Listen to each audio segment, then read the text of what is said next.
daughter. The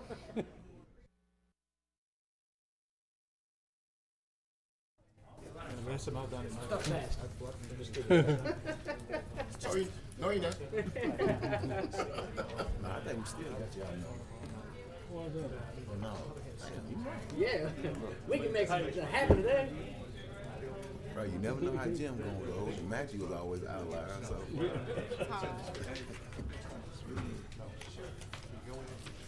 Let's roll, man. I'd like to call this Caddo Parish Commission meeting.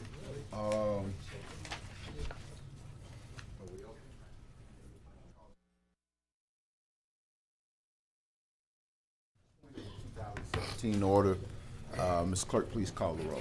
Dominic, Johnson, Jackson, Lynn, Here. Bowman, Cawthorn, Present. Gage Watts, Middleton, Atkins, Chavez, Here, sir. Smith, Johnson. We have quorum, sir. All right, we'll have our invocation by Commissioner Lynn Cawthorn and our pledge of allegiance by Commissioner Matthew Lynn. Please stand. Y'all bow our heads, please. Dear gracious eternal Father, come to this evening with bow down and humble hearts. We thank you graciously, dear Heavenly Father, for the people who have assembled here to conduct the business of the parish. We are grateful and thankful for the individuals that work tirelessly on a daily basis to make this organization move and be productive to the citizens of Caddo Parish. We offer this petition in your humble and gracious name, Christ Jesus. Amen. Amen. Amen.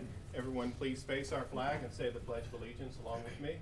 I pledge allegiance to the flag of the United States of America and to the republic for which it stands, one nation, under God, indivisible, with liberty and justice for all. Alderman's not here? You can tell when he's not here. Yes. All right, Mr. Clerk, do we have any agenda Yes, additions? sir, I believe you have one, sir. We do. Commissioners, at your desk, you should find a resolution for proclaiming Saturday, this coming Saturday, as November 25th, as Small Business Saturday. And I need to make the motion So first. move. To expand and Make the add. motion to move and expand Okay. the agenda to include resolution number, is it 83? 83. Yes, sir. Correct. 2017? Correct. All right, so there's a motion by Commissioner Dominic, second by Commissioner Middleton to expand our agenda. We will now open it up for public hearing. Is there anyone here in favor of adding resolution number 83 to the agenda? Is there anyone here in opposition to add resolution number 83 to the agenda? Again, this deals with proclaiming this coming Saturday, November 25th, as Small Business Saturday. All right, see no one. That closes our public hearing on that. Now we need to vote on expanding the agenda. Yes.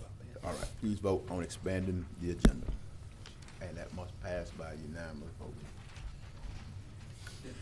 of all of us present. All right, the agenda is expanded and we'll add this to our agenda later on. All right, next, Mr. Clerk. Next, we move to citizen comments. All right.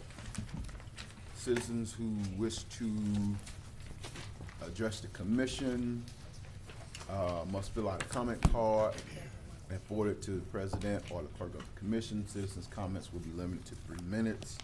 All right. I have C.E. McLean, Pastor McLean.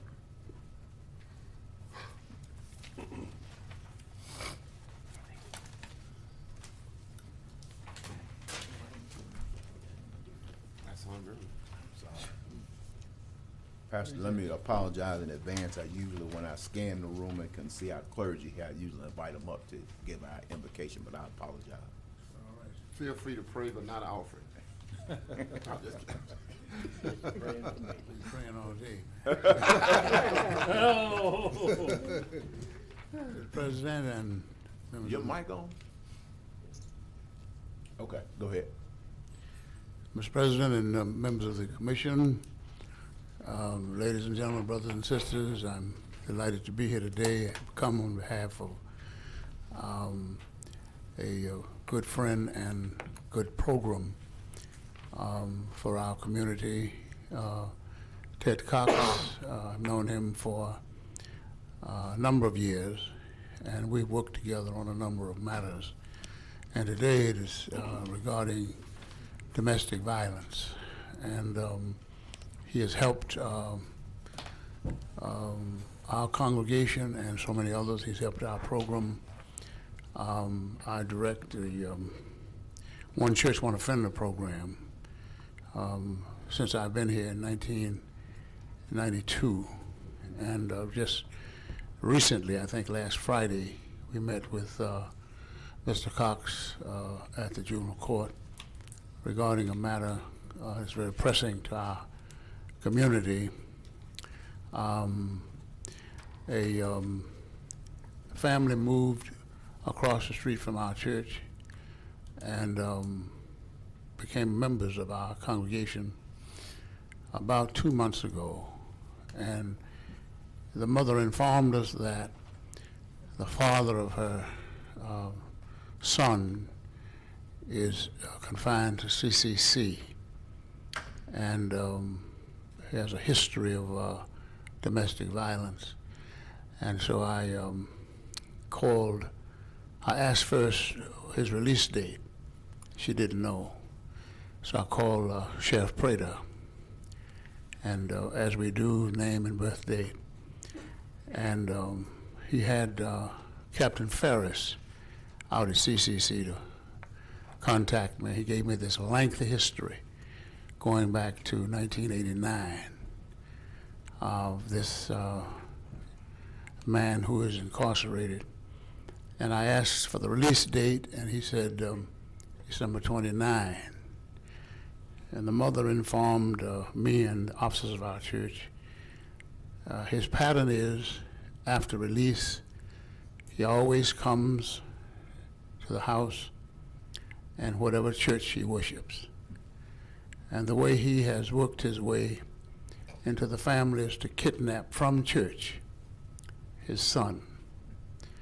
And they go missing until they're relocated, or rather located. And Sheriff Prater had the captain to call me a second time to inform me that this gentleman is very, very violent. And with Mr. Cox's assistance, we were able to get orders restraining him from our street where the church is located in the house. And I sincerely and seriously hope that whatever funding is necessary for that program, as Mr. Cox is connected, that the commission will give it serious and prayerful consideration. On a need-to-know basis, we've talked with the officers about this gentleman, and then, of course, we know what happened down in South Texas. And the church is the most, one of the most... Motion to extend. Second. I'm sorry, thank you, sir. All right, is there any objection to the motion to extend? Sheriff Prater said to me that he hopes that no church in our city, or anywhere for that matter, would have to place metal detectors at the door. I have personally been, as a father, troubled with a young man who wanted to kidnap my own daughter. He was 27, she's 17, to take her to Texas. And so I was told by the Sheriff's Department that everybody in your congregation needs to know this. This is not to be kept a secret. And so on a need-to-know basis, we've met the last 2 Sundays about this matter, domestic violence, and in conclusion, as it relates to what happened in South Texas, a plan of action for making sure our worshipers are safe. But I do sincerely hope that you will give every consideration to the funding that's necessary for this program as it relates to domestic violence. Thank you so much for allowing me this extended time.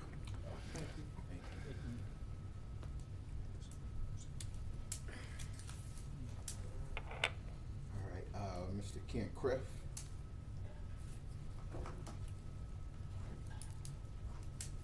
Thank you, Mr. President. Ken Kraft at 157 Archer in Shreveport, 71105.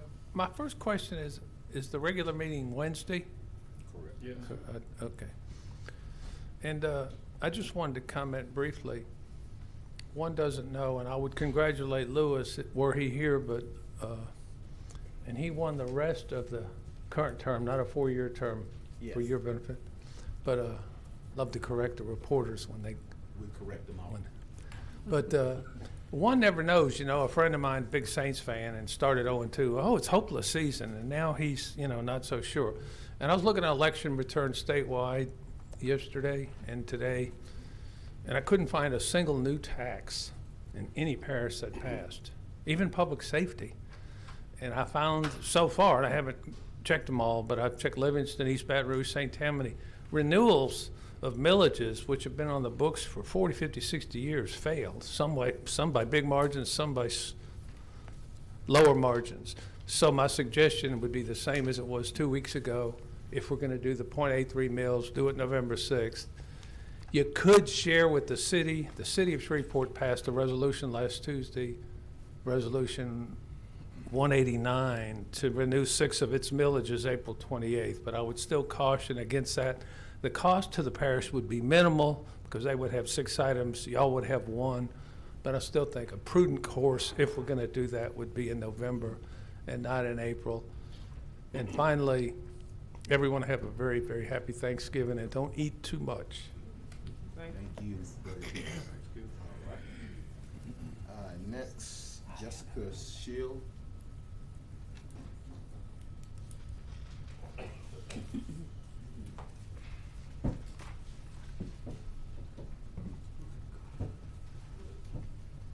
Good afternoon.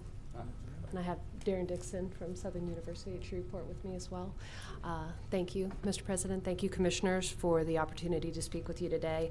As many of you know, I took over permanently as COHAB's Executive Director about a year ago, just over, and as COHAB and Southern University are finishing up our first year of formal partnership offering small business and startup development services in Caddo Parish, we wanted to take this opportunity to come and speak before you, talk a little bit about what we've been working on and a little bit about what we have coming up in the future. We are about to wrap up our 3rd year of our Lean Tracks program. We have worked with both Main Street businesses, so retail and service businesses, as well as a selection of startup businesses, so those businesses that have the potential for growth beyond our market. In those 3 years, some of the businesses that we've worked with include Tadpole Tape Cutter, Analyzer, and Red River Brewing Company before they opened their tap room here in downtown Shreveport. We work with those businesses, offering them workspace, yes, but also mentorship programs and formal education programs, business plan writing, business expansion planning, business credit development, and we open those classes up to the community as well. We believe that encouraging and supporting growth of that kind of hyper-local business is imperative to the economic growth in our region, and that's something that the Parish Commission has been very supportive of, and we really appreciate that. So we also have worked with some businesses at a higher level, second stage businesses in the region through our roundtable series. We host a CEO roundtable for second stage businesses and also a peer-to-peer roundtable in partnership with Southern and with LED. Those programs have yielded amazing results. We meet with those companies 10 times during the course of a year. And as is referenced in the handout that we provided, those businesses in 2017 have reported, I believe it was 69 new full-time jobs, and those are between our Startup Tracks programs and our CEO roundtables. They also predict that in the next 12 months they'll add another 33 full-time equivalent jobs and another 7.4 million growth in their revenue here in this region. And so we're really excited. We're working with a new group of 15 businesses in that CEO roundtable program right now and another 12 in the peer-to-peer. So we hope to match and exceed those results in the coming year. Finally, we are building a community that nurtures young entrepreneurs, and we have one of those young entrepreneurs here to speak with you today.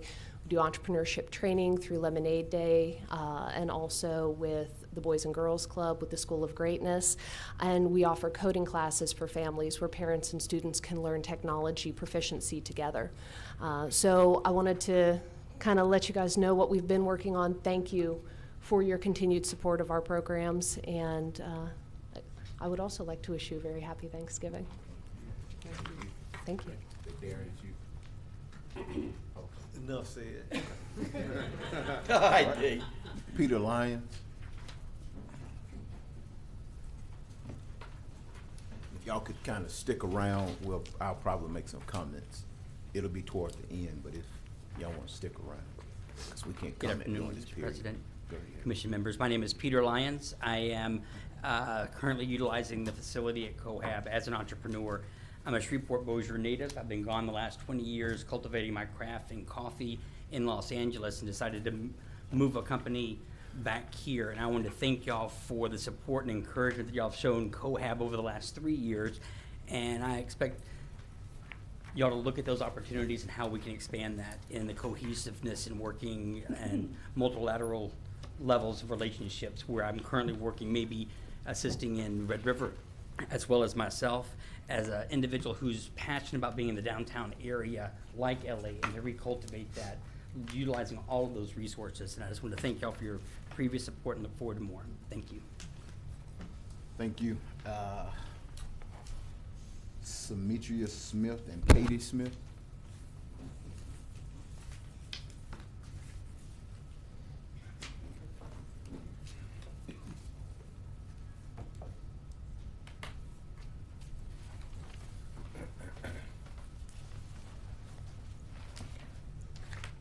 Hi, my name is Kaylee Smith. I am proud, the proud owner Kaylee's Sweet Lemonade Stand. I make the best lemonade in the city.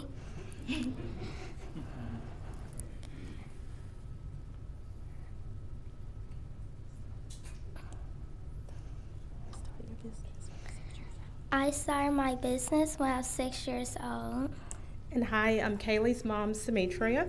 We met Cohab in 2015 on Louisiana Lemonade Day, which was so awesome. It was one of the best things about Louisiana Lemonade Day was meeting the Cohab, because we have been so grateful for everything that they've done for us and for Kaylee and her lemonade stand. They offer programs like Cohab Kids that provide special opportunities for youth in our area, and also provide positive support and business mentorship for other kids, just as Kaylee's Sweet Lemonade Stand and other youth in our community. Because of Cohab Kids, Kaylee's Sweet Lemonade Stand has grown tremendously, selling at both the Shreveport and the Shreveport and the Benton Farmers Market and other events in our area. On top of that, not only does Cohab provide opportunity and mentorship and guidance, but they also they come out to the events and support the kids, show their face, and they, participate and buy lemonade from them as well. They really believe in youth in entrepreneurship, and through Co-op Kids, Kaylee has learned many valuable lessons and skills that would help her be successful in business and later on in life. We're very grateful for this group and to be a part of the Cohab Kids. And we thank them for providing programs and opportunity that bring out the best in youth in our community. Thank you. Thank y'all so much. Thank you. Ebony Mitchell.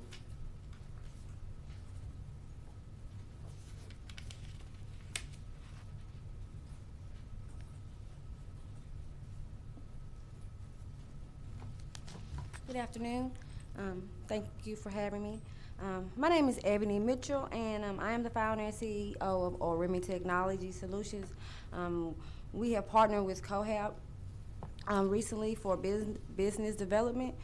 During this process, we partnered to create and facilitate the family who codes together, and it's a unique learning opportunity for children and guardians to learn the principles of coding together using the Massachusetts Institute of Technology's platform Scratch. So without COHAB, the process would have been more laborious for the company. We have access to marketing, media, and event space all through COHAB. This has helped exponentially, and because of this, the community has raised and donated more than $700 to support this effort. COHAB is an integral part of the business development in Shreveport-Bossier area and beyond. We have a family that drove an hour and a half just to come to our class, and this speaks volume. So COHAB needs all their funding, so if I hope we're not going to discuss cutting any funding and any special projects that you could come up with to get more funding to businesses such as myself, especially cyber computers and things of that nature. It would be a great help. Thank you so much for letting me speak, and I have some little. I think we have them up here, I believe. Thank you. I'm gonna give them. I got you. Sure. I'm sorry. Thank you. Thank you. All right, that's it for public comments, and if y'all will stick around, we'll do our comments at the bottom of the agenda. Next, Mr. Clerk. Next, we move to visitors. Ms. Kirsten Howard, Robinson's Rescue. Okay. All right.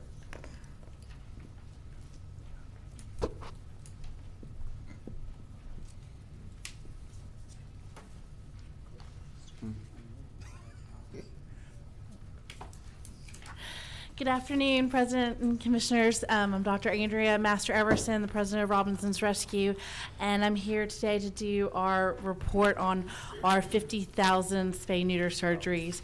And we are so thankful for your continued support over the past 9 years to accomplish this goal. We actually did the surgery last week, and I'm very thankful for the support. This has helped so many dogs and cats in this community.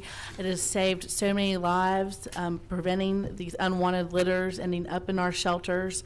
It's an amazing number for a small team and a small staff, and we could not have done this without your continued support and your donation to our program. Your donation goes directly to support the free spay-neuter surgeries, and that has helped tons of people in our community.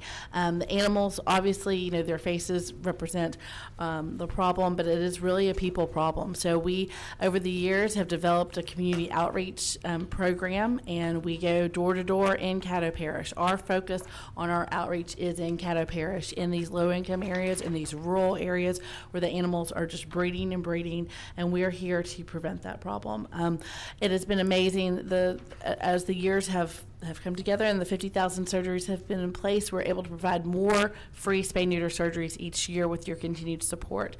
And it is going to these high-hanging fruit, these people who might not even know what spay-neuter is, when their animal needs to be done, how you do it. You know, there's all different questions that we reach, and it really is a people issue. And we talk to them door to door. We have events, we go to festivals, but it's really their trust with us. You know, everybody loves their animal the same, whether they make $1 billion or $1 a day, and they love that animal so much, and it is a surgery. Their animal is going under anesthesia. So a lot of it is really educating them on how important spay-neuter is. So we really appreciate your support, and it's just been amazing. We've been able to hire an actual outreach coordinator, and that is very exciting for us, and she's going to promote this program continuing on in 2018. So there's lots of exciting things coming up, but thank you so much. Kirsten's going to present some more numbers. Thank you. Hi, my name is Kirsten Howard, and I'm the Director of Development with Robinson's Rescue.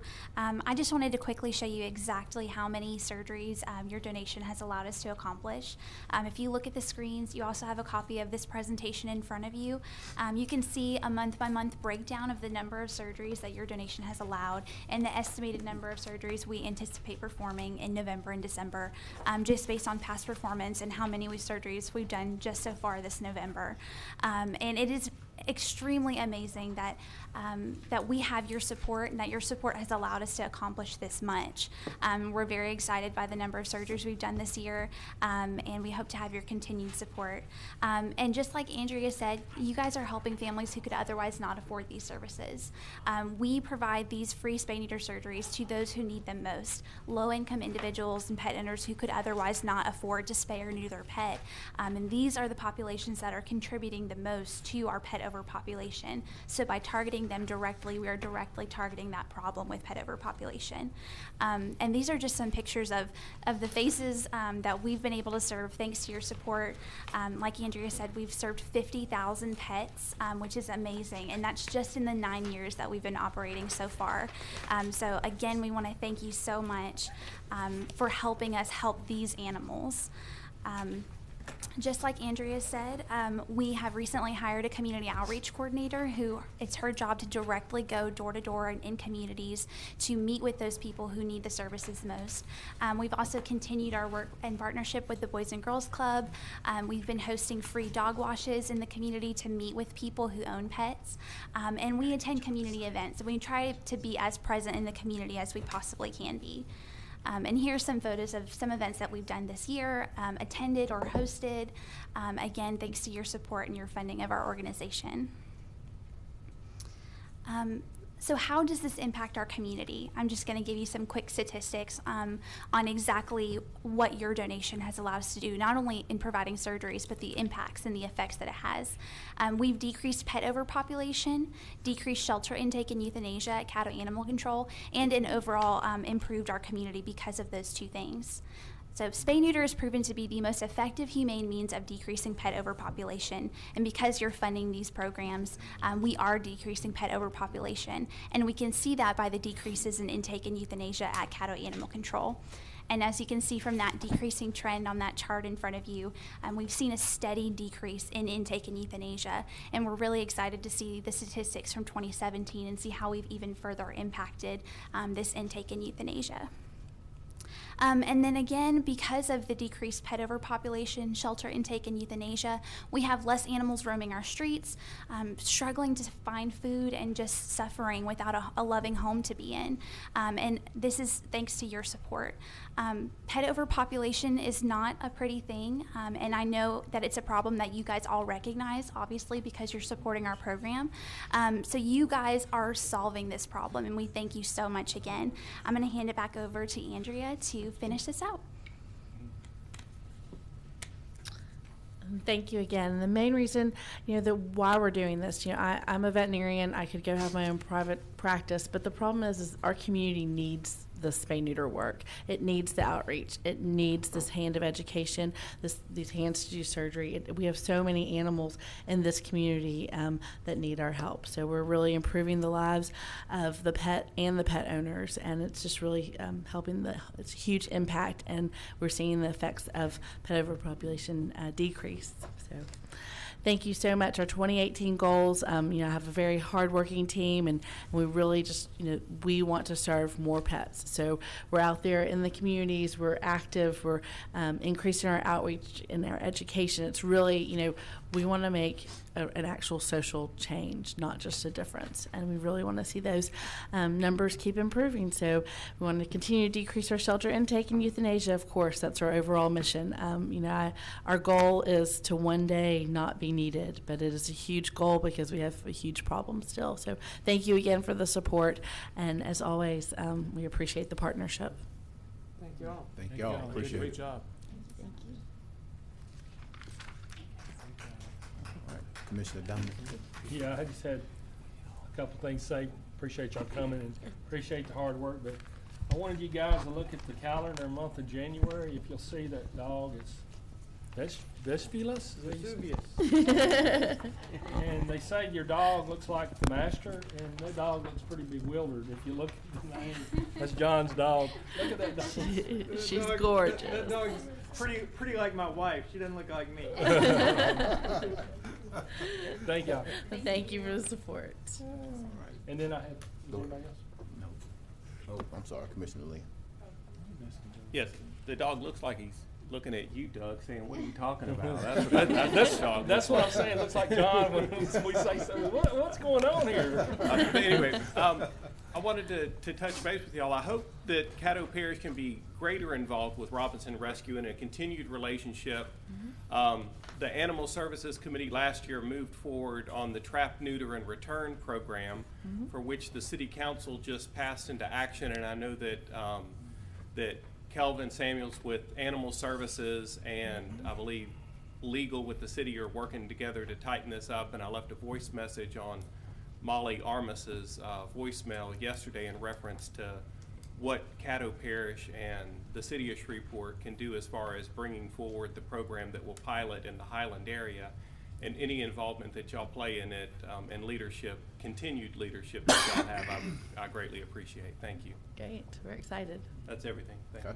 Commissioner Dominic, that's it. Thank y'all. Thank y'all. Happy holidays. Appreciate all you do. Great job, ladies. I'd like to make a motion, if it's okay, to move Stacy Brown up as a visitor, if she can come up at this point. She is down later on our agenda to be here Thursday, but she's here today to concerning the tourism board. All right, there's a motion by Commissioner Dominic, second by Commissioner Middleton to suspend the agenda. Is there any objection to the suspension of the agenda? All right, agenda suspended. Go ahead, Ms. Brown.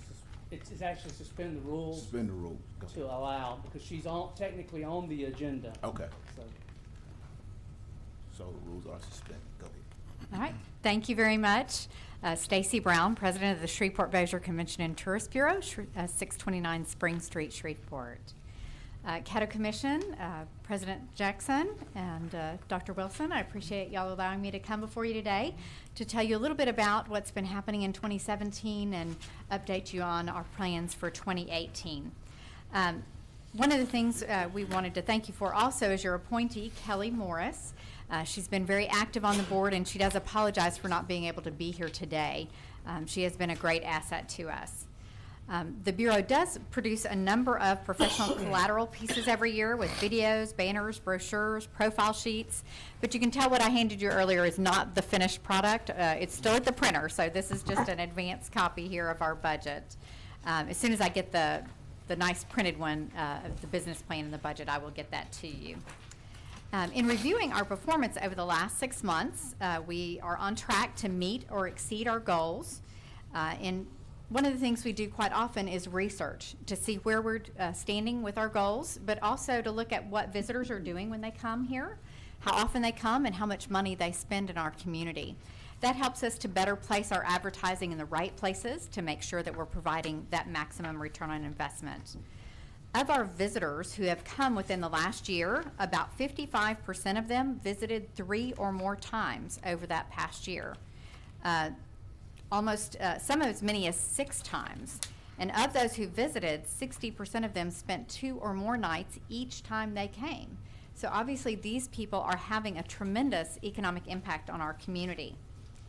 Armed with this information, we know it's important that we contact them on a regular basis and let them know what's going on, what's new, what events are coming up. So things like the Shreveport Aquarium opening, coming up in a couple of weekends, the Christmas on Caddo event, different things, letting them know one more reason to come back to Shreveport-Bossier, Caddo and Bossier parishes. So one of our major campaigns in Dallas and East Texas this last year, we utilized Expedia as one of our marketing channels. Through Expedia, we're allowed to see what people are doing, how they're going from their ad when they click on Expedia. If they then go and book their hotel room, book their airfare or a rental car, we know not only when they came, but we also know how much money they spent in our community. So with that campaign, we were able to track how many dollars we spent and what that return on investment was through those people who booked specifically through Expedia. So if they saw the ad and said, you know what, I'm a loyal Hilton Honors member, I'm going to book directly through Hilton. Or, you know, I searched through Expedia, saw the ad through Expedia, but I normally book through booking.com. Their money is not counted in that. But of those dollars that were spent through Expedia, we know we had at least an 8-to-1 return on investment to our community. So one of the things our board has done is said, you know what, that's providing a great return. We're going to do a little bit more of that next year. We're going to commit some additional funds to that marketing to bring those immediate visitors back to our community. We also do a number of partnerships to make sure that we expand our dollars and invite others to participate with us. One of those partnerships is here in the city of Shreveport with the Shreveport Convention Center. We work with their team as well as a number of other hotels throughout the community to actually go outside our market, do trade shows together, do marketing sales calls together, and invite people to come back and spend their money here locally. Well, we have a true passion for what we do at the Bureau, and bringing those people into our community, we know it provides a great economic impact for Caddo and Bossier parishes. And we can tell you have a true passion for this community as well, in all that you do to support the community. Things like cleaning up our parish, things like the work that you do at Earl Williamson Park and Eddie D. Jones and other places to make them not only great for our local citizens, but also for our visitors. Those same things the visitors are looking for. So we appreciate all that you do to help bring those visitors here. Well, as you have, the Bureau has experienced a number of challenges in 2016 and continuing into 2017. However, we've been able to turn that tide, and our occupancy is now continuing to increase, and our revenue as well. So we're excited to say that we will be increasing our revenue slightly for next year. One of the ways we've been able to do that is through our special marketing, but also through things like our sporting events. Your focus on the sports market has also been a positive assistance for us. And product development, looking at ways that we can provide things to increase visitation through, such as Rockets Over the Red coming up this Saturday. We've also been working with our destination to really help develop the infrastructure and strengthen the participation of our attractions through providing them educational opportunities, also opportunities to participate cooperatively, such as with our restaurants. This last year we hosted a restaurant week. We do a special restaurant guide for our local restaurants and things to really encourage people to get out and about, not only our locals, but our visitors as well. Also bringing in culinary travel writers to write about our great culinary offerings outside the community to encourage people to visit us for our great cuisine. Also through our partnerships, we're able to do the Louisiana Holiday Trail of Lights and the Boomer Bus Byway. The Boomer Bus Byway is now working on signage to direct people off of the byway. So that's mainly a loop around Highway 3049, Highway 2, Highway 1, and Highway 2 across Caddo Parish, Bossier Parish, Webster, and Claiborne, and then a loop around Lake Claiborne. So with that signage, we'll be able to remind people, go a little bit further and you can get to this restaurant or to another attraction or a marina and really encourage their stay. Another thing you as the commission has been very fervent in is working on a special grant that we wrote for putting a special visitor orientation station out at Earl Williamson Park. We have been working very closely with Dr. Wilson, Henri Wesley, who is with us today, as well as Doug Rainwater and Anita Mills, as well as Todd Hopkins, to make that happen along with the commission. And we're slowly seeing that move forward. Not a formal announcement yet, but it's coming. One key division of the Bureau, of course, is the Sports Commission. Special thanks to the commission appointees, Commissioner Johnson, as well as Ken Ante, and for their assistance on our board. Bless you. Now, if you'll pick up your budget and turn to page 3,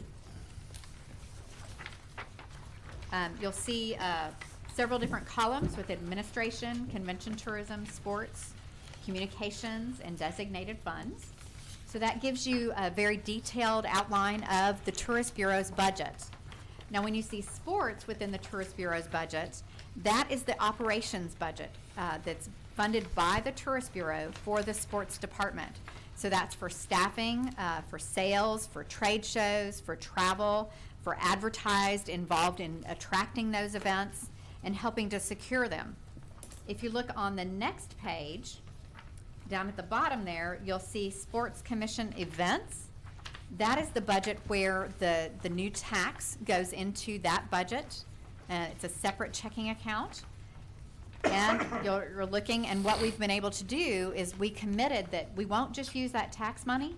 We will take that and multiply it by going out for sponsorships and generating private dollars. So we've been able to double that budget through private dollars. So our commitment is to use that for events. So that's the events budget. Right above that is a Sports Commission reserve. So the board this year started setting aside 35% of that tax revenue into a special reserve account that can only be used by direction of the board. So when we're looking at some major sporting events for the future, we'll have some money saved up to be able to attract those events. So they have been very diligent in that. Then if you go back to page 2, you'll see the overall annual operating budget of the Tourist Bureau. This was our budget for 2017 and our projected budget for 2018. Our budget for 2017, we will actually come a little bit over on revenue and a little bit under on expenses. Next year, we have balanced budget, and as you'll see, our ending fund balance will be a nice, healthy $899,000. That provides us with enough cash flow to keep things going very smoothly and makes us a very sound, fiscally sound organization. So we appreciate all that you do to help us there. Again, President Jackson and commissioners, Dr. Wilson and staff, I appreciate you allowing me to come before you today, and I'd be glad to answer any questions. Hopefully I'll be able to see you this coming Saturday at Rockets Over the Red along the riverfront. Then the following Friday at Christmas on Caddo out at Earl Williamson Park, that first Saturday in December. And also the first Friday in December will be the Christmas open house for the Tourist Bureau on December the 1st. Sorry, the first Saturday in December is Christmas on Caddo. Yes, right. Friday is the open house. All right, that's it. Thank you. All right, I've got thank one you. quick question, if I Oh, may. I Commissioner Atkins. just put up there. Go ahead. Mr. President. Thank you, Stacy. What was the Louisiana North Coalition, and why is it in the budget with no funding? Because we have finished that project out. Okay. So we are closing it out at the end of this year, so it will not have a budget for next year. What was its mission? It was a coalition of 29 parishes. We worked with the state of Louisiana. Since then, the Louisiana funds have dried up from the state. The parishes are doing some other cooperative things together, but we just aren't pooling the funds. And the Bureau has been the fiscal agent for that. Thank you. You're welcome. That's it, sir. All right. Until when people have issues, I can just send them to you about what we're doing with regard to tourism, attractions, and stuff like that. Yes. So appreciate Awesome. it, Stacy. Thank you very much. All right. Next, is there a motion to go back into So our moved. regular order? Second. All right, motion by Commissioner Atkins, second by Commissioner Middleton to go back into our regular order. All right, we're back into regular order.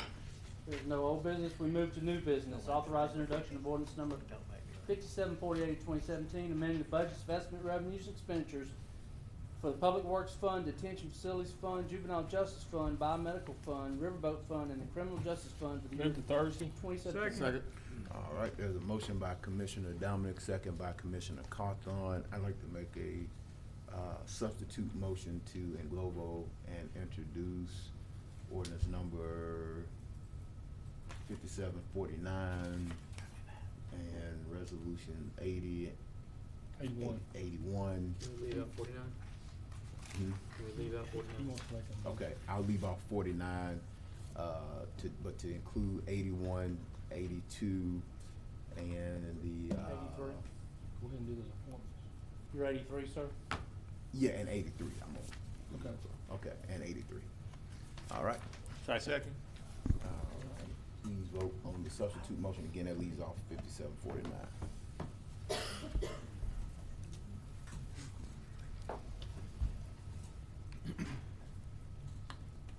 All right, that passes 10-0 with 2 out of the chamber.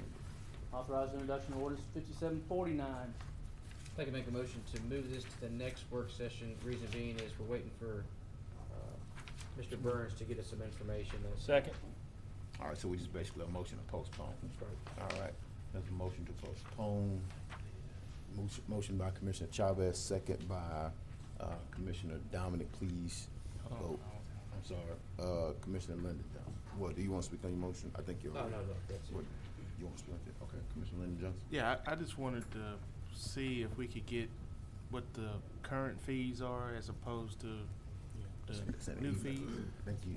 I don't know if he emailed the entire committee, the entire commission, but. It's attached. I didn't. I think the comparison's attached if you attached. scroll down. Yeah. Onto this one? Yes, sir. Is that gonna be there's a comparison? Cause I know that we That's reduced what we're it. waiting on. Yeah, that's what I want. Well, that's what we're waiting on. Henry didn't have time last week. He was busy, so he said he'd get it to us. Still don't have it, okay. Yeah. All right. But there is a comparison. Oh, you talking about the new fee? It's the new fee. New fees Okay. with the old fees Right. comparison. Yeah, Okay. and then I also And requested then- Henry do one against Bossier. And also, something in East Texas too, I thought, so. Yeah. So, okay. Well, okay, thought we had that. Yeah, I hadn't seen it. Committee packet. That wasn't in the committee. The committee minutes are attached. Yes. Okay, I saw the minutes, it still wasn't in that, so. okay, all right. Well, we're gonna postpone, was that it, Commissioner? Yeah, I Okay. just wanted to make sure we get that information. Okay, so there's a motion to postpone, please vote to postpone. All right. That passes 10-0 with 2 out of the chamber. Next. Next, move to authorize appointments to North Caddo Hospital District Board. Yeah, I make a motion to englobo, I'm gonna just kind of Roman numeral number 5, skipping over 6 because it's been taken care of. Roman numeral 7 appointment, 8 appointment, and 9 appointment. Second. I had a question about, 8 is a special resolution. yeah, Okay. He said appointment. Okay, The I'm sorry. appointments. Authorize, the North Caddo Hospital appointment, recognition for Miss Paula Hickman, also the resolution for Bishop Joseph Walker, and the special recognition to the Louisiana American Choir Directors Association. That's one of the ones I was trying to englobe up, if there's not a problem or issue. Second. I have a question about there's a motion by Commissioner Dominic, second by Commissioner Lynn to englobe all those. I had a question about the North Caddo Hospital District. I got a call this morning saying that they were trying to have a meeting or a committee meeting to recommend some folks, and that committee had not had an opportunity to meet. I'm not familiar with. Well, that's a hospital service district in my area. I mean, typically we get to make those appointments. I did meet with the chairman today, and spoke to him briefly, and supposed to talk to some of the ones of the members, but I did tell them that this was going to be my recommendation for Mr. Festerman. If y'all remember, we were here about a year or so ago, probably before you were on the board, and I recommended Mr. Festerman, but there's another individual that was appointed. So Ms. Adger has resigned, and that's who I'm asking to be appointed. Okay. Well, I'll vote to advance it, but again, there was some issues with regard to them. Supposedly, what I was told was that they make a recommendation. They normally Ms. make a Frazier, recommendation. what's the legal processes for this? The only process that's required is you all can make an appointment. You can choose to wait for their recommendation, but it's not mandatory. Okay. Quick question on that matter. Go ahead. Commissioner Dominic, can you remind me which Mrs. Adger resigned? What's the name? Ms. Helen Adger. Helen Adger? She was from Gillum. She was the mayor, or is the mayor in Gillum, and she's having some health problems. And if you remember, we all weren't here, but Yeah, I think we were here. she basically said she would resign after the appointment of the, after the hospital was built, and it has been built, and it has been open. Thank you. All right. Any more questions? Please vote on the motion to introduce. But y'all are gonna meet with that committee. I told them that I would meet with them. They better do it before Wednesday, but I spoke to Reverend Green today. Okay, because he called me as I was coming up. All right. All right. We advanced that 10-0. All right. Next, we have, for your information, final confirmations won't be till December 7th, but that's the end of year appointments we have left. Okay. All right, next. Okay, let's see. This time we move to administrative report. Dr. Wilson. Good afternoon, Commissioners. Good afternoon. Mr. Clay, you want to come forward and highlight the topics on the agenda, please? We have a few events coming up. I want Clay to kind of highlight them for you. We have, good evening, Commissioners. We have tomorrow, and I know you've gotten advance notice on these. I just wanted to remind you, tomorrow at 5, at the court is the Family Preservation Court Thanksgiving Supper that we're having for the participants in that program. We have on December 9th, which is a Saturday, the health fair for the families in probation. There's over 300 kids in probation. Their families are invited to a health fair. It's at the agriculture building at the State Fairgrounds. providing everything they might need from medical checkups, cholesterol checks, tax help, every program we know of in the parish and city that can bring a table there and provide a service for the families. We're going to have that. We're going to have food for them. That's from 9 a.m. to 1 p.m. And you'd certainly be welcome to come by there. And then on December 13th, the governor's office and the children's cabinet are having an all-day, it's a regional anti-human trafficking summit that's going to be here. That is from 8:30 to 4:30 all day on the 13th. And I'm looking for that. That is going to be at CCC at the reentry facility. If you continue past CCC on Forum Drive, the reentry facility is down there at the end. That's going to be all day. The governor's children's cabinet's going to be there, and all agencies that work in anti-trafficking work will be there for the day to better coordinate all the programs that we have. Clay, if you could get that to, if you could get those dates to Todd and Michelle to plug into our calendars, we'd appreciate it. Yeah, Absolutely. not a problem. Yeah, he has this as part of the report. I think they sent it out to where we can, I think like Commissioner Chavez likes to sync it to his phone. I like to sync mine to my phone too. Okay. Thanks, We guys. could. Okay, no problem. Appreciate it. Thank y'all. Okay, Commissioners, one last thing. We had our maiden voyage today of the ITAP Review Committee. We met this morning at 10 o'clock a.m. upstairs in the conference room.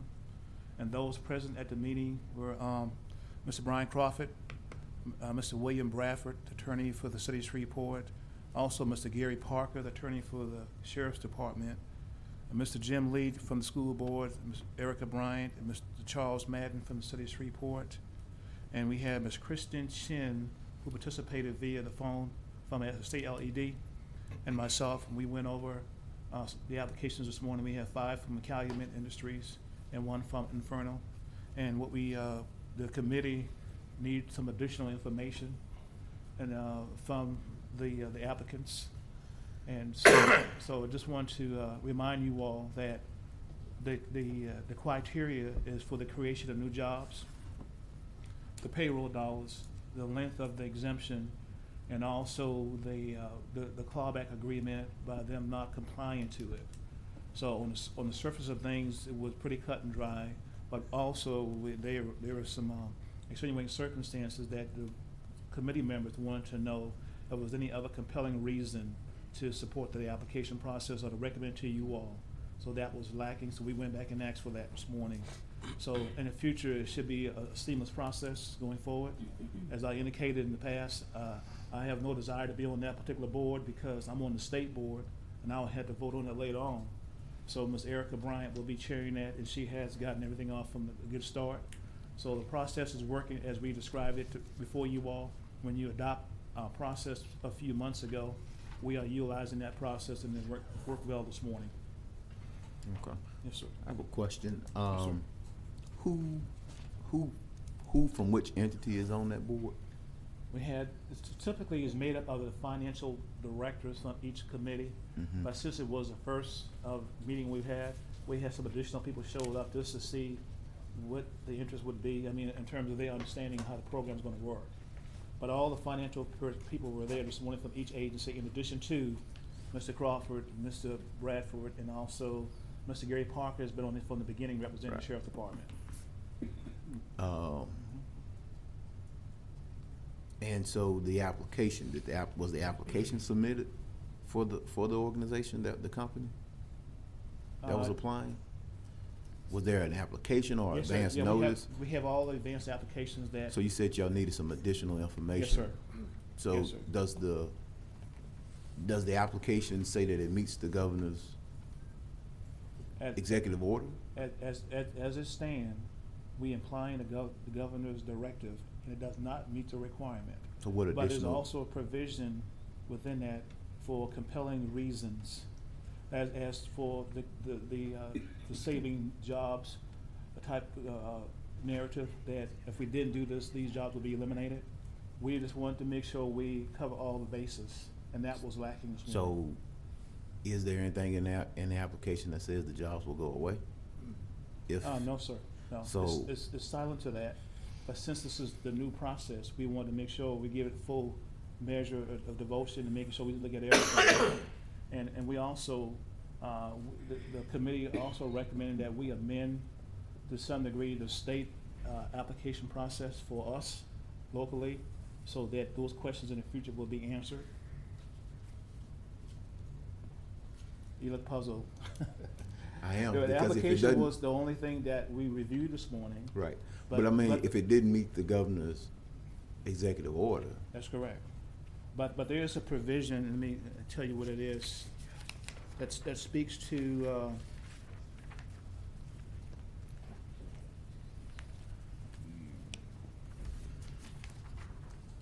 compelling reasons for the retention of jobs provision. That was silent this morning, so we just wanted to make sure we explore that. We're not looking for a way to approve it, we just want to make sure we cover all the bases. So what does that mean, a compelling reason for the retention of jobs? Well, if a manufacturing company did not do this particular process, these jobs would go away. It has to do with sustainability of existing jobs. What if they're temporary jobs?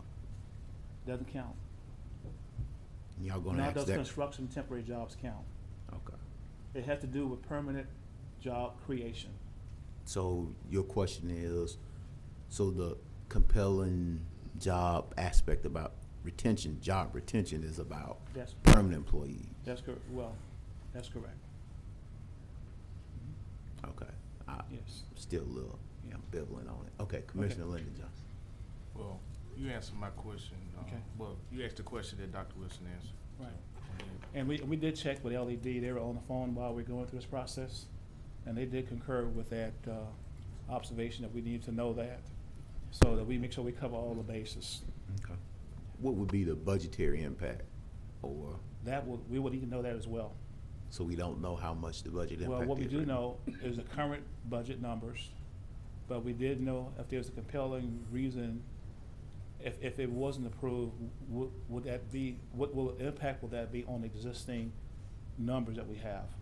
Because they list the current jobs and they list the total number of payroll dollars. So if this manufacturing process wasn't allowed to go forward, is there any implication that they would have to reduce the workforce, and what would that mean? Right. So what, if it was approved, then what would we be losing in tax revenue? If the application is approved, what would we be losing in potential tax revenue? What will we be losing? Yes. Well, that wasn't quite stated in that particular application. That's why we asked for more information. So the assessor doesn't know how much our tax impact would be? Yes, he did know. Well, plus it's up to the commission, if you decide to go forward, you would have to say what percentage you would want to give up. Right, but right now it's at 100%, so what is our? It's not, do we- Now it's not at anything. it's not automatic. So, no, I'm saying, aren't they getting an because this is a renewal application, that's what I thought it was. So this is the No, initial This application. is new. I thought I saw them had a couple renewals on. No, sir. No, this is. So they're new. not getting a tax abatement now? This is not on these ones. No, otherwise we wouldn't be, if that decision was already made, we wouldn't be making this decision. Okay. Commissioner Dominic? I'm gonna communicate till we. Okay. But anyway, so the process is still in process. Okay. So we went to about 75% of it this morning. Okay. And we have a little more detail to look at. So we want to give it due diligence, look at everything, and then if they qualify, we would bring it. If they do not qualify, we will not be making any recommendations to this board. Okay. This is that simple. Okay. Commissioner Lynn? If they qualified to receive the tax credit, what would the maximum amount of that tax credit be? Dollars per year? We would have, you all would have to determine that. Right, if we determined that it was 100%, what would that be? Then we would have to calculate that. Will you calculate that and have that information on Wednesday? Thank you. That's all. Okay. Commissioner Atkins? All right. Dr. Wilson, obviously this is the first time we've gone through this Yes, sir. process. First time. How do you feel like it's going so far? I mean, does it look like it's working as planned, or are there additional kinks that we need to work through? I think it's working as planned. Some of the board members did ask some additional questions, the what if scenario, if there's an element of job sustainment, how will that impact be if we said no? Because it's a pretty straightforward question for us. If there's no creation of new jobs, the answer is no. I understand that's part of the, part of the criteria. Yes, sir. Yeah. Problem is, we're always looking at calculating the economic impact Yes, that's of right. these tax abatements. Mhm. It's hard to quantify what would happen if the challenges of reinvesting in this community becomes so onerous that reinvestment occurs somewhere else. Right. So unfortunately, that's hard to quantify. But Right, that's that's always a correct. concern. That's Thank correct. you. You're welcome, sir. That it? Is that it? Yeah, thank you. Commissioner Linda Jones. Quick question. Dr. Wilson, is there a approval process with the state as well, the State Commerce Board, the one that you sit on? Do they also have to approve this as well?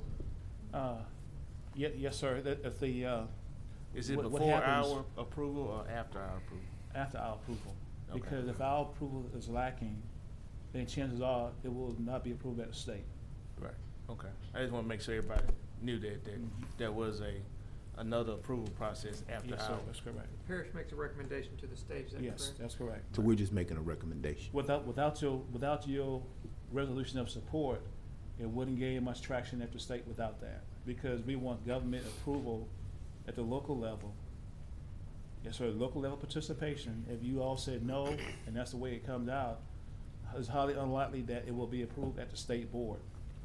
But we're asking those questions now. The last meeting we had a month ago, if there's no resolution of support there from the local government, we haven't approved it as a CNI board.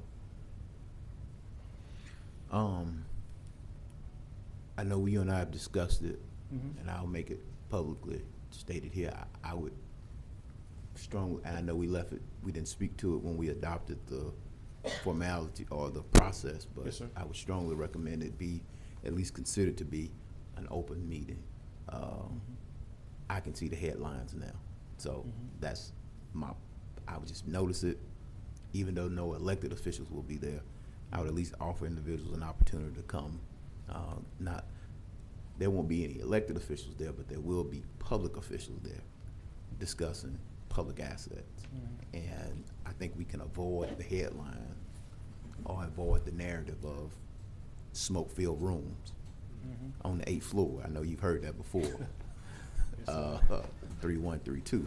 So Yes, sir. I would encourage us to at least consider that, or the group to consider just at least noticing it. That's, Yeah. I think you get ahead of that Yeah. and don't have to fight that argument. Yes, sir. I'd like to make a comment on that. Go ahead. President Jackson. Sure. This morning, before the meeting begun, we had Together Louisiana folks showed up in a big number, and they asked to sit in on a meeting. And what I said that it wasn't a public meeting, it was a vetting meeting for the staff to go through the application process.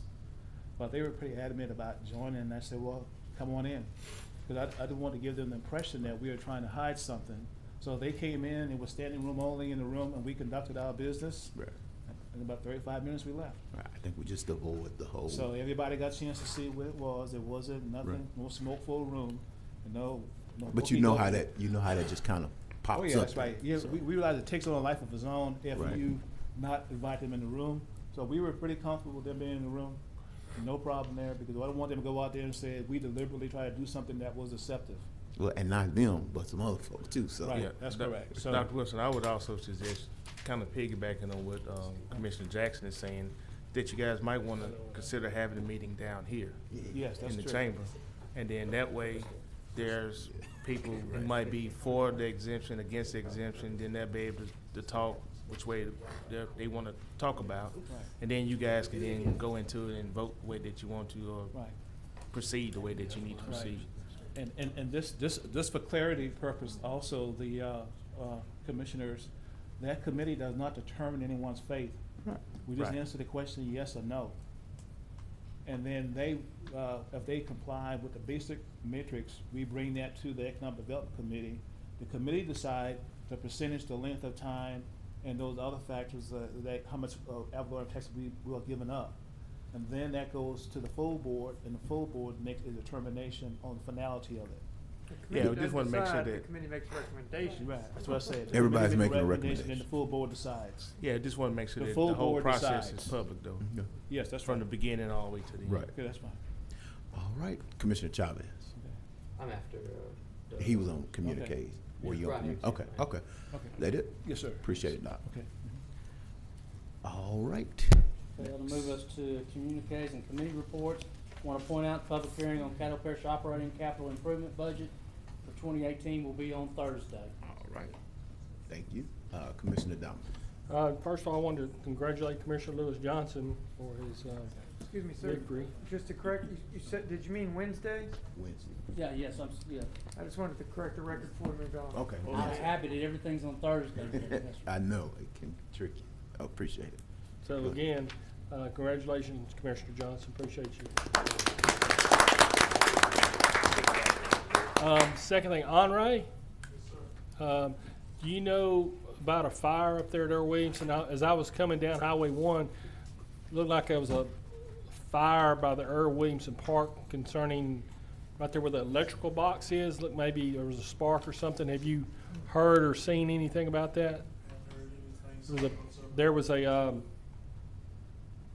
Caddo deputy there as I was coming by, and it looked like it was just starting, so you might want to just check on it, make sure everything's okay. Yes, sir. That's the only thing, communiques I Okay. had. Wish everybody happy Thanksgiving. All right. Commissioner Chavez. Thanks, President.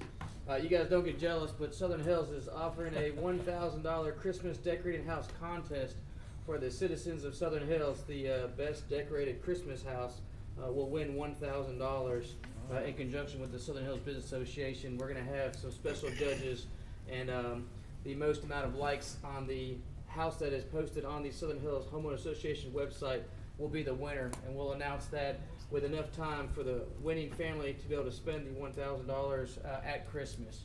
So you guys stay tuned to see who the winner will be. Are you gonna be Careful counting the with light those bulbs? Yeah, I saw that. Yeah, go count. All right. That's all, President. No problem. Commissioner Lyndon Johnson. He's out. Commissioner Mills. Thank you, sir. Again, also congratulations, Lewis, for a good victory. It was pretty good, 2-1. Congratulations on that. You did a great job. And I think I was the only commissioner, other than Stormy, that was at the Veterans Recognition ceremony at the fairgrounds. And I was there. You were there, Steve? I I'm was sorry. Correct. Okay, correction. Mr. Jackson was there. But Stormy was the narrator, and she did an excellent job. Fantastic all through it. She even looked better than Ken Epperson up there, so she did a great job. And I'll try to remember to congratulate her. Hopefully she'll be here on Thanksgiving Eve this Wednesday. Of course, we're all going to see each other Wednesday, so I'm going to try to go ahead and tell you Happy Thanksgiving now, just in case I forget Thursday. Can we do it? Thank you. That's it. All right. All right. Bring us something to eat if you come Thursday. All right. Commissioner Lewis Johnson. Thank you very much. I want to thank the commission for your support. Thankful to the citizens of District 12 for their support and confidence as well. Thank you very much. I'm humbled by that. I might get a little ahead of you, Mr. President, but I want to make sure that the parish and the city is aware that Woodlawn High School will be playing in the city for the state playoffs on Friday. Yes, you did. I know you're going to get to it. But Where at? just in case, I wanted to, why don't you share Independence that, Mr. Day. Go President? ahead. He's getting ahead of me. Okay. My son plays every Okay, week. my bad. encouraged Simply him. my time to speak, so I want to make sure that the city was aware of that, that the state playoffs will be taking place here in the city on Friday. Wow, that's good. That's it? Yes, sir. All right. And who's going to be the mouth of the South then? That would be me, yes, Yours sir. true. All right. All right. That it, sir? All right. That's it? Okay, next we have President's Report. Okay. Commissioner Lynn Carthon. Yeah, well, I guess it's a double take now, but we just want to congratulate the Woodlawn Knights for a second round victory, propelling them to a third round victory this weekend in Independence Stadium. This past Friday, they beat Belle Chase 14-13, which is a nail-biter game, but they did a yeoman's job, and we're very proud of them and very proud of Caddo Parish. Thank you. Thank you. Thank you. No problem.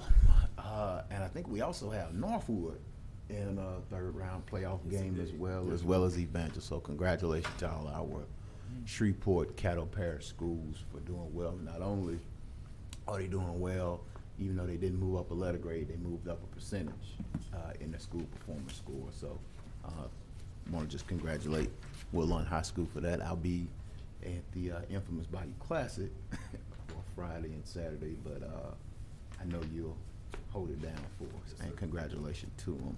I did want to address the group from Cohab, Dr. Wilson, Eric, if y'all could, I don't know, did y'all mail those letters out to groups stating our funding reductions? Okay, our revenue reductions, okay. Because as I look back through the budget, I just want folks to know that if revenues are cut, it's not an indication, and I think I say this every year, it's not an indication of your performance or who like, at least I can speak for myself, it's not about who likes who or what I don't like. It's about what we have coming in, and those revenues are continuing to decline. Am I correct, Ms. Bryant? Last year we had about $1 million to spend on that. This year we're down to about $800,000, $900,000 to spend in it. And so we're trying our best right now to get out as much as we can. I got a text message and a phone call this morning saying, please don't cut Cohab.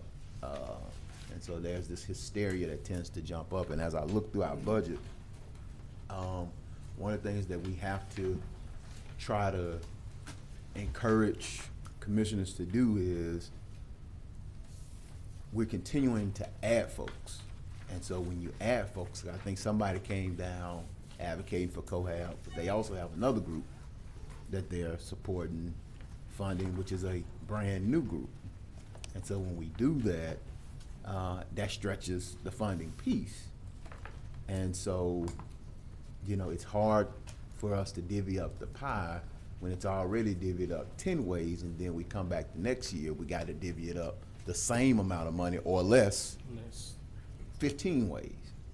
And so I just want folks to stay encouraged. I don't think it's anything malicious. I would hope nobody up here around this horseshoe would be malicious. But we have to continue to appropriate what we have. And so I just wanted to clear that up. And I think folks tend to get those letters and get a little hysteria, but it's just we wanted to be open and transparent ahead on the front end and not on the back end of what we're doing. And I think if we look at the historical, I think we've asked administration, they've done it to pull the historic funding streams, funding patterns that we've done. We've been pretty generous to this community. We've been pretty generous.